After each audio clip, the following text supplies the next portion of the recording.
Uh, Good morning, everyone. I just wanted to give my thoughts on the overwhelming amount of love and support that all of you have, and someone you have given um, to Jessica and the kids and myself due to the news that we had regarding the tumor that I had removed about 2 weeks ago. Um, and I just wanted to tell you all how much I love you and how just absolutely amazed we are um, with this. We we actually didn't want to. Initially, we pushed back um, on the idea of doing a GoFundMe page. Um, but after some gentle nudges from some friends of ours, um, we felt that because of the situation, because of the fact that I can't work right now, and I'll talk more about that here in a minute. We felt inclined to do that because so much weight and so much pressure is on Jessica right now. Um, we've got starting next week. We've got 6 weeks of radiation, and then chemotherapy after that, and then also some cognitive therapy to help me to be able to write again. And it became it was becoming quite daunting for Jessica. And Jessica has her own health um, issues that she's fought for a long time, and she fortunately she has this job with XAI that we're truly grateful that she has, and it's allowed us to have this insurance. If she didn't have this job right now, I probably wouldn't have even gotten the MRI that I had done, and so we're truly blessed. Um, to give you some background as to how all this came about, um, uh, I had I had been having probably chronic headaches for the past 6, 7 years, and thought that it was uh, there was. And you have to forgive me if my mind goes blank on me quite a bit um, because of just the surgery. Um, but um, I've been having chronic headaches where I'd basically been living off of um, uh, um,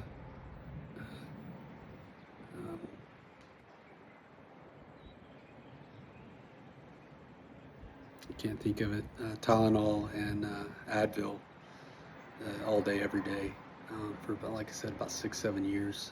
Had taken some other migraine medications. Thought that it had something to do with um,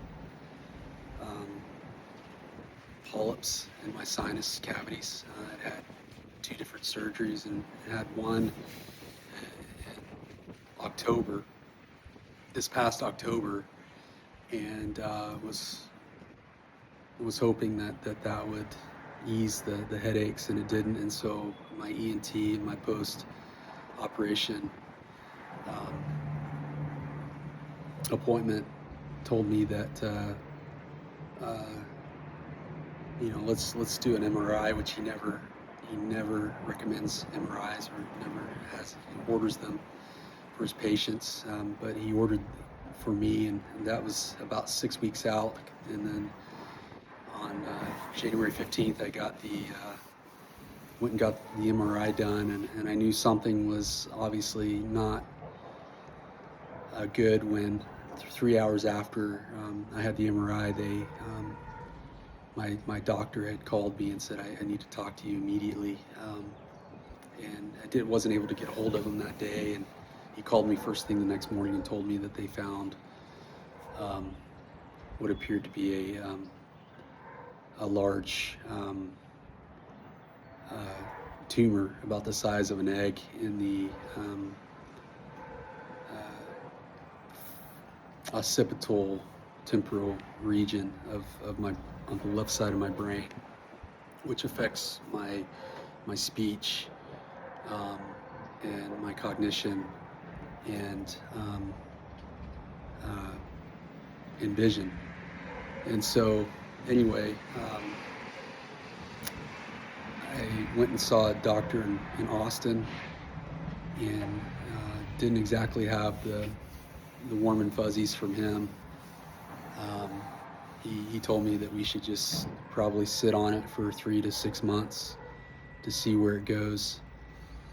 And that didn't feel right at all. We actually reached out to self-referred ourselves to MD Anderson in Houston, and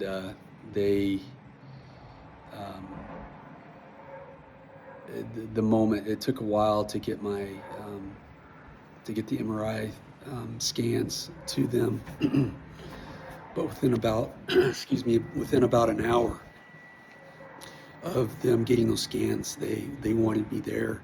They actually got the scans Friday evening and said, we want you here Monday morning in Houston. Actually, we had the storm that Monday, so it ended up having it on Thursday with a phenomenal neurosurgeon named Dr. Prabhu, and a neuro-oncologist. And the neuro-oncologist was actually beside themselves when they heard what the doctor in Austin said, because from what they could tell, because of my age, I'm actually a high risk. The tumor that they believed that it probably was, which it did end up being, is a tumor that will eventually become aggressive.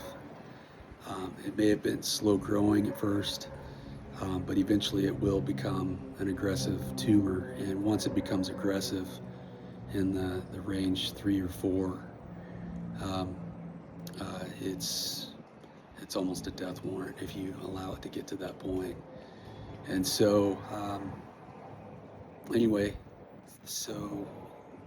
they performed the surgery a week later, and it turned out that it was exactly that type of tumor. Interestingly, I was awake. It was a 9-hour surgery. They weren't able to remove all of it, because if they had removed all of it, I ultimately would have been a vegetable. So they're going to try to remove the rest of it through radiation. But interestingly, I was awake for 3.5 hours of the surgery while they mapped my brain to determine, and I have a gnarly scar that goes from here all the way back around, and right here. I've learned not to show it to too many people. Some people don't do very well when they see the scar. A couple of them know who I'm talking about. I'll not mention them by name so as not to embarrass them. But a couple of them, after they saw the scar, had to lay down in the middle of my hospital room on the floor. It was kind of funny, but anyway. But during the surgery, we realized, and I remember most of the 3.5 hours that I was awake, really kind of wild experience. Um, but it was then that we realized that I was having difficulty recalling words or even reading words. And it's really strange because I can spell words out, I can remember how to spell them, but for whatever reason, when it comes to actually reading them, I can't read them. I can read some words. It takes me, like for instance, this morning I couldn't sleep last night and I was reading a note that someone sent to me, and it took me about an hour and a half to read about 3 sentences, and I wasn't able to completely decipher all the words that they sent. It's really strange to be able to write something, but for whatever reason not be able to read it. Um, and so, as you can imagine, how can I work when it takes me an hour and a half to read 2 or 3 sentences? Um, so that obviously has put some strain on us, and then also my vision is affected in that, um, and this is kind of where I was. This probably frustrates me more than the reading part. Is just the fact that I had LASIK vision about 20 years ago, and I've had phenomenal vision since, like 2010 vision, 2010, 2015 vision, and now I have blind spots. For instance, anyone that I see that I'm speaking to, doesn't matter who they are, doesn't matter if I close one eye or the other, I can see their entire face except for their left eye. It's just like there's nothing there. It's really strange, and so I don't trust myself to drive because I have this blind spot that's just right, right there. And so anyway, a lot of people ask me, and of course, my face, I probably don't look very happy. It's just the way I look, I guess. Can't help it. Never been much of a smiler. But, um, people ask me how am I doing, and I have to be honest with you. I've been extremely calm and very steady through this entire experience. I haven't been scared at all. And I truly believe and attribute that to God, um, my Father in heaven, and my Savior Jesus Christ, for giving me the courage to steer through this. And it's you learn a lot about yourself in experiences like this where you're faced with difficulty. But even when I say that I've been frustrated with my inability to read, I have really not been as frustrated as maybe I would have thought I would have been. Like I said, I've been very calm and very, very steady, and I'm grateful for that. I believe that that's been a blessing.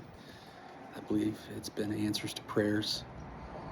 I believe it's to all of your answers, and I want you all to know that I love and appreciate you for that, for being there for us. And your prayers have really been felt with Jessica and my kids.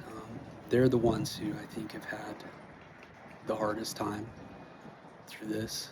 Something that I've had to remind myself of, because for me, like I said, I haven't been scared at all, and I've had to check myself to be mindful of them and their feelings, and also the feelings of my friends,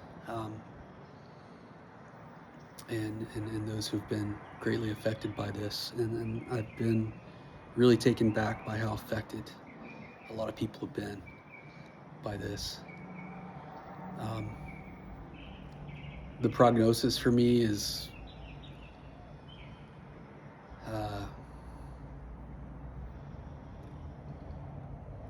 it's difficult. I have a journey a journey ahead that's going to, I'm sure, try my patience and try that steadiness and calm that I'm sure that I currently feel. Um, but, you know, I want you all to know that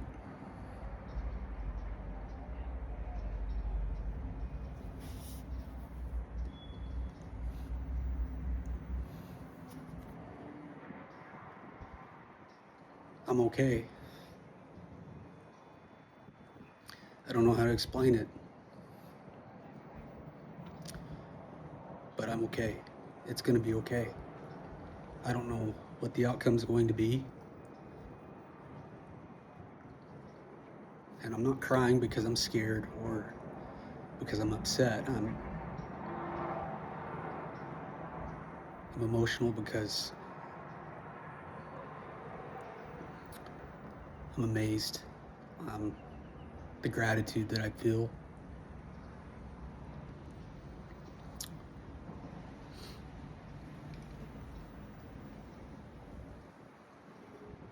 It's going to be okay. I know it. And again, I don't know what that outcome means, but I have faith, total faith in God. Um, and I thank all of you. Again, Jessica and I have been moved to tears. Um, and, I have to say that I probably would have been a little ticked off if I had come out of this talking like a Valley girl or something like that. Probably wouldn't have been too happy about that. And a couple of my friends, when I mentioned that to them, I'm certain were praying with all they had that I would come out talking like a Valley girl. But fortunately, so far, all is good. Um, but I want you all to know that I love you. Thank you. Um,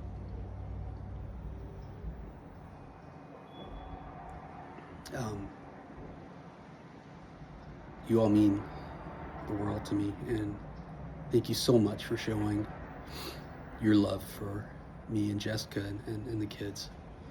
It means everything to us, and it's your prayers and your support that will help us through this.